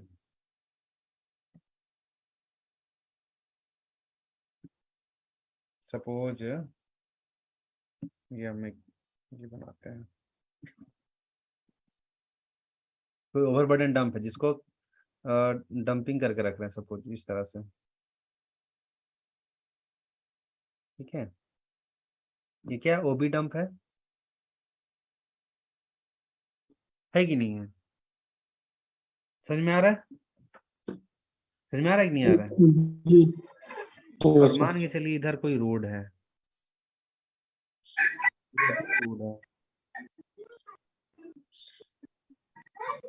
अब बोला है ना कि ओबी डंप का टो और इसके बीच में, पहला रेगुलेशन नंबर 108 में तो बोल दिया गया है ये 100 मीटर से ज्यादा होना चाहिए, यही बोला है ना, 100 मीटर के दायरे में नहीं आना चाहिए रोड, इसका मतलब क्या हुआ, 100 मीटर के से ज्यादा दूरी पर रहना चाहिए, पहला पॉइंट ये बोला गया जी है कि नहीं है? जी जी दूसरा सर्कुलर बोला गया है 3/2014 कि जो ये डिस्टेंस होगा इसका एग्जैक्ट बता दिया कि ये जो दूरी है ना वो कितना होना चाहिए, दूरी कितना होना चाहिए, जितना भी मेरा ओवरबर्डन डंप का ऊंचाई है, टोटल ऊंचाई, ठीक है, टोटल ऊंचाई का दुगना से कम नहीं होना चाहिए। Distance not less then 2 × h। मान के चलिए ओवरबर्डन जो डंप है उसका टोटल हाइट मेरा 60 मीटर है, ये जो दूरी है ना कितना होगा, 2 × 60, मतलब कम से कम 120 मीटर होगा, है कि नहीं है? रेगुलेशन 108 बता रहा है कि 100 मीटर के दायरे में नहीं रहना चाहिए, 100 मीटर के दायरे में किसी भी हाल में रखना ही नहीं चाहिए। 2014 का सर्कुलर क्या बता रहा है कि दोनों के बीच में एग्जैक्ट डिस्टेंस क्या हो सकता है कि नहीं? अगर हम हाइट और बढ़ा दिए, सपोज इतना कर दिए और इसका जो डिस्टेंस है वो बढ़ गया, ये 90 मीटर हो गया, तब क्या होगा ये दूरी? 180 मीटर। 2 × 90, 180 मीटर सर होगा। इसका बोलेंगे यदि 45 मीटर का बेंच है तो फिर बेंच जो डिस्टेंस होना चाहिए वो 100 मीटर से कम नहीं होना चाहिए, 90 वहां नहीं हाँ रख सकते। हाँ, 90 भी नहीं रख सकता। लेकिन यदि 100 से ज्यादा हो रहा तो फिर ज्यादा ही रखना पड़ेगा। हाँ, समझ में?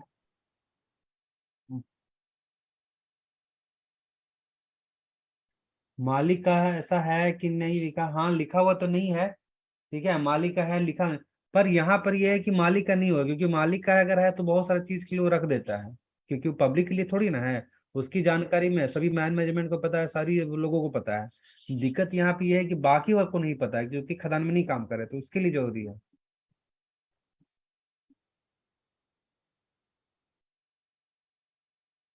हाँ, मैं बता रहा ना, ये ऐसे केस में मालिक का नहीं होगा तब ये है, मालिक का है तो कम में भी रख सकते हैं। कितना तो रहता है ओवरब्रिज डैम के नजदीक में, देखते हैं कि बहुत सारा बना देता है सिक्योरिटी वाला रूम, तो बिल्डिंग हो गया ना मालिक का, तब यही सब बात है, ठीक है। तो आज के आया, लिए रहने दीजिए सर अब बस। बस इसको कंप्लीट कर लेते हैं, हाँ। इसको कंप्लीट कर लेते हैं, तो इम्पोर्टेंट लग रहा है हमको तो बता ही देते हैं। एक सेकेंड, इसको हम लोग को समझ में आ गया, ठीक है। क्या समझ में आया? समझ में ये आया कि अगर हमको बेंच का हाइट 30 मीटर से ज्यादा रखना है तो क्या करना पड़ेगा, साइंटिफिक प्लानिंग करना पड़ेगा पहले। दूसरा चीज, जब भी आप ऐसा कीजिए, देखिए बेंच के हाइट के बारे में बताया गया है रेगुलेशन में कि बेंच का हाइट 30 मीटर से ज्यादा नहीं होना चाहिए। चौड़ाई के बारे में नहीं मिल रहा है हमको, यहाँ मिल रहा है कि चौड़ाई जो हम लोग डंप का है बेंचिंग करके रख रहे हैं तो ऊंचाई से कम नहीं होना चाहिए, ठीक है। दूसरा चीज यहाँ पे पता चल रहा है कि जो भी पहले से कोई रोड वगैरह है, पहले से कोई रोड वगैरह मेरा मौजूद है, उसके आसपास हमको डंपिंग करना है, तो डंपिंग इस प्रकार करना है कि डंप का जो टो है और इस रास्ते के बीच में जो दूरी है ना, वो दूरी डंप का ओवरऑल ऊंचाई का दुगना से कम ना हो, ये डिस्कस कर लिए। तीसरा चीज, जो टॉप सॉइल है और जो स्लज है, स्लज का मतलब होता है ना कीचड़, ठीक है, टॉप सॉइल और कीचड़ को कभी भी डंप के फ्लोर में यानी आधार में डंप करके नहीं रखना है। ब्लैक कॉटन को तो रख ही नहीं रहे थे, अभी डिस्कस किया ना कि ब्लैक जी cotton soil can not be dumped at the floor of the dump, साथ ही साथ top soil can not be dump at the floor, और साथ ही साथ sludge can not be dump at the floor of the dump. ये तीन चीज हो गया, black cotton, top soil and sludge, these three will never be dump at the floor of the overburden dump, याद रहेगा।